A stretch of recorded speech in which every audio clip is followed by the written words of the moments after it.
Salam, selamat pagi. Bertemu kembali di mimbar Gemar Online pagi ini bersama Peniel Surabaya dan GSCA Anugerah Kemendung. Kamis tanggal 30 April 2026. Saya terberkati di dalam Amsal 25 ayatnya yang ke-17 sampai ke-18. Saya bacakan. Janganlah kerap kali datang ke rumah sesamamu, supaya jangan ia bosan lalu membencimu. Ayat yang 18, orang yang bersaksi dusta terhadap sesamanya adalah seperti gada atau pedang atau anak panah yang tajam. Ayat ke-17 ini mengajarkan kita tentang batasan pergaulan, meskipun tentang perbatasan pergaulan meskipun kita mengasihi teman atau tetangga. Kita perlu menikmati hikmat untuk tahu kapan harus hadir dan kapan harus memberi ruang. Mendatangkan orang lain dapat menimbulkan kebosanan. Kadang kita kalau kita sering-sering ke teman atau saudara, tetangga, kadang-kadang yang kita datangi kadang sering bosan, bisa berubah menjadi rasa tidak nyaman, dan akhirnya berubah menjadi kebencian. Melainkan dari kualitas dan rasa hormat yang kita berikan.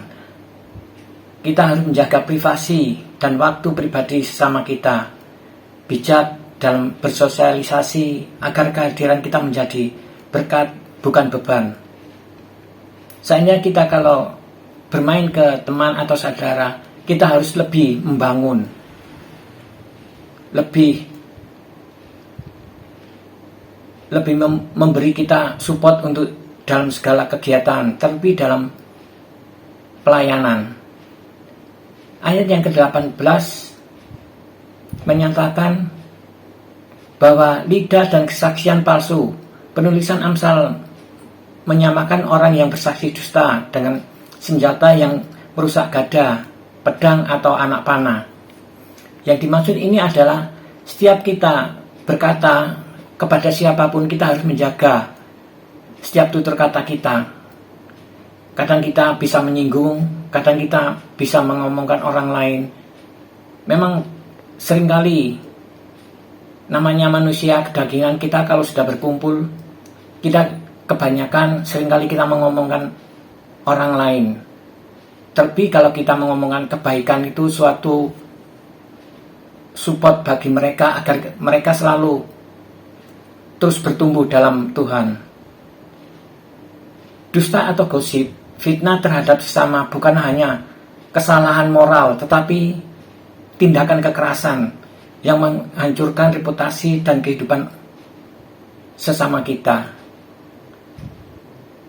Pribadi yang menjunjung tinggi kebenaran, menjaga integritas, yang berarti berbicara jujur tentang orang lain dan juga kepada mereka. Jangan menjadi agen kehancuran dengan menyebarkan berita bohong. Kalau kita mengomongkan orang sesama kita, teman atau saudara, lebih baik kita mengomongkan yang terbaik. Memang namanya kedagingan, kadang kita tahu setiap orang mesti ada kekurangannya, kelemahannya. Seringkali saya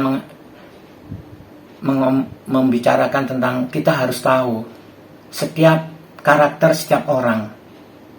Jadi kita tahu karakternya orang seperti ini. Amsal 25 ini yang ayatnya yang ke-17 sampai ke-18 mengajarkan kita tentang kedewasaan karakter dalam hubungan sosial. Hikmat Tuhan tidak hanya sosial ibadah, tetapi juga tentang keegoisan, membuat bosan, tidak menjadi saksi dusta. Mari kita belajar menjadi pribadi yang bijak, yang kehadirannya membawa damai, bukan kebosanan, dan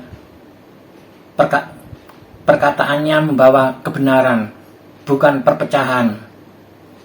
Memang sulit ya, kita kalau berbicara tentang kita membicarakan tentang kejujuran atau kita mengomongkan orang lain dengan kekurangannya, memang sulit. Tapi kita harus tetap selalu belajar agar kita tetap saling membangun dan membangun. Yang ayat 17 tadi mengatakan kita harus tahu kalau kita bermain atau kita kunjungan, kita harus menjaga setiap tutur kata kita. Ini menyimpang dari firman ini ya. Saya itu kalau telepon atau kunjungan ke teman gitu, saya itu kadang-kadang khawatir kalau dia sibuk ini atau istirahat. Jarang kalau tidak janjian terus langsung datang ke rumahnya. Ya, itu ya. Kita harus tahu setiap pribadi kita. Kita harus belajar. Mungkin itu aja Gemar Pagi ini, biar dapat menjadi berkat dalam kita, tentang pergaulan kita dengan sesama. Kita tetap terus membangun, bekerja sama, terlebih dalam pelayanan ya. Itu aja yang bisa saya sampaikan. Mari sebelum saya akhiri Gemar Pagi ini, mari kita berdoa. Kembali kami syukur padamu ya Tuhan. Terima kasih atas segala kebaikan-Mu ya Tuhan. Oh Tuhan, Gemar Pagi ini mengajarkan kami tentang kita harus tahu diri tentang karakter setiap orang ya Tuhan. Ajaran kami selalu membangun dan membangun ya Tuhan. Terima kasih Yesus, terima kasih.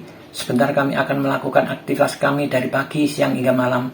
Sertai kami, sertai keluarga kami, saudara-saudara kami, teman-teman kami, tetangga kanan kiri kami ya, sertai Tuhan. Lingkupi kami dengan kuasa darah-Mu ya Tuhan. Apa yang harus kami kerjakan pada hari ini ya Tuhan. Terlebih Tuhan, ampuni Tuhan segala dosa dan pelanggaran kami, kekurangan kami ya Tuhan. Terima kasih Yesus, terima kasih.